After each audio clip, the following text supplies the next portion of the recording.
Dans cette vidéo, nous rappelons la méthode pour déterminer l'état final d'une réaction chimique dans le cas où la réaction est totale. Alors une question qui se pose beaucoup en chimie, c'est de déterminer l'état final d'une réaction, c'est-à-dire qu'on connaît un système chimique à un état initial, c'est-à-dire un certain nombre d'espèces chimiques. Il va se produire une réaction dont on connaît l'équation, et on veut savoir ce qu'il y aura à la fin de la réaction chimique dans le système chimique. Alors pour analyser ce type de situation, il va falloir distinguer deux cas. Soit la réaction chimique qui va avoir lieu est totale, donc ça se voit notamment avec sa constante de réaction K0. En général, on va prendre un critère qui dit que si K0 est supérieur à 10 puissance 4, on pourra considérer la réaction comme étant totale, c'est-à-dire qu'elle s'arrêtera lorsqu'un des réactifs de la réaction aura disparu. Et dans ce cas-là, on utilise la méthode du réactif limitant.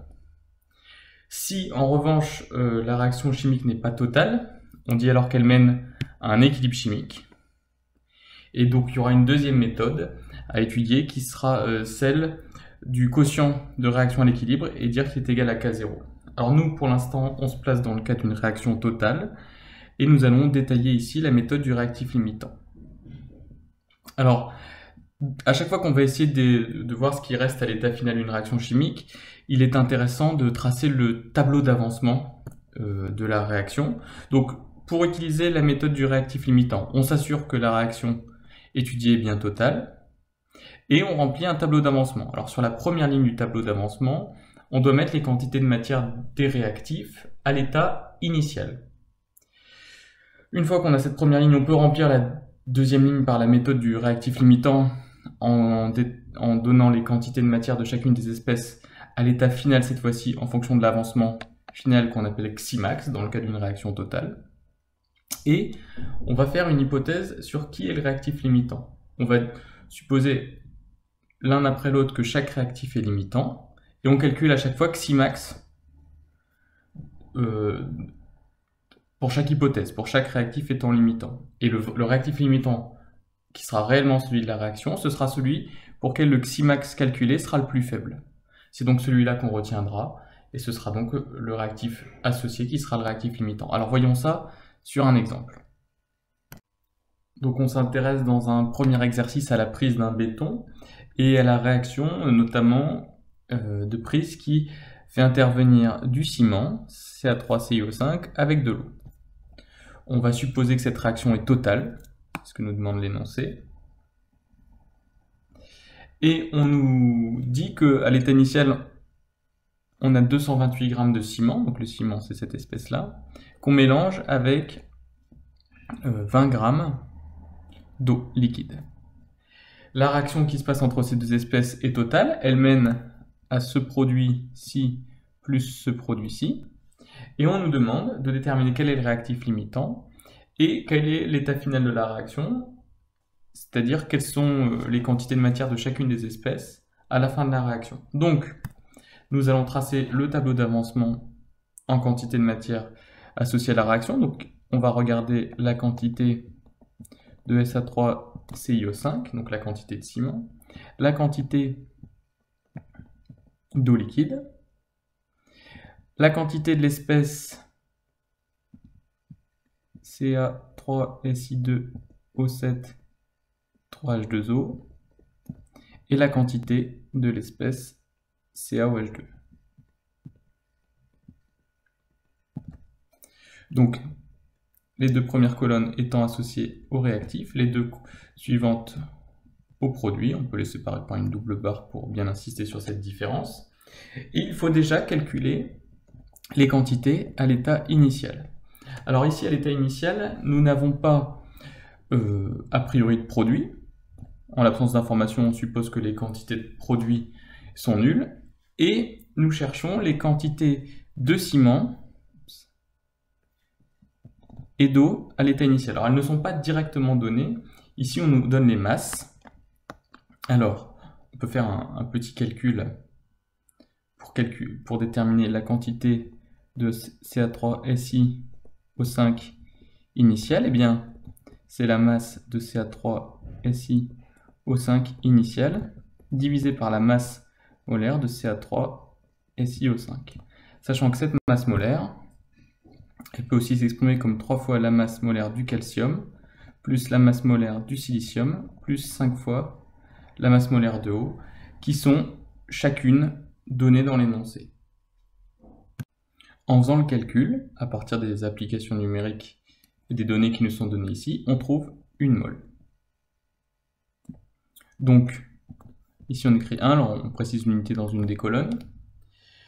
Pour l'eau, alors cette fois-ci, on efface ce calcul-là et on effectue le calcul similaire avec l'eau. Donc la quantité d'eau initiale, eh bien c'est la masse d'eau initiale qui nous est donnée, 90 grammes, sur la masse molaire de l'eau, étant égale à 2 fois la masse molaire de l'hydrogène plus la masse molaire de l'oxygène. Et le calcul nous donne 5 moles. Donc la première étape de la méthode est réalisée. Nous avons décrit de manière précise l'état du système chimique à l'état initial. Nous nous intéressons maintenant à l'état final de la réaction. Pour cela, à l'état final, l'avancement xi pour une réaction totale s'appelle xi maximal. Et donc, par la méthode du tableau d'avancement, on a ici la quantité initiale de CH3 et CiO5, moins le coefficient stoichiométrique ici 2, fois xi max.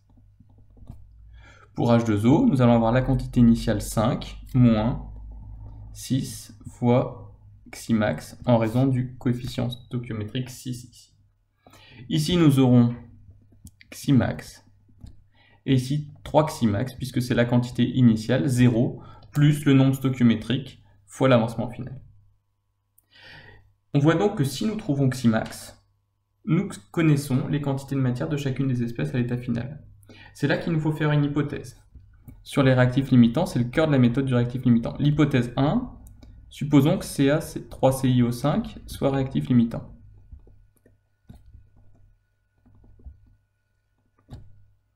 On en déduit que sa quantité finale est nulle. Donc autrement dit, 1 moins 2 xi max égale 0, et donc que xi max égale 1,5. Alors xi est en mol, donc égale 0,5 mol. Donc ça sera le xi max sous l'hypothèse 1.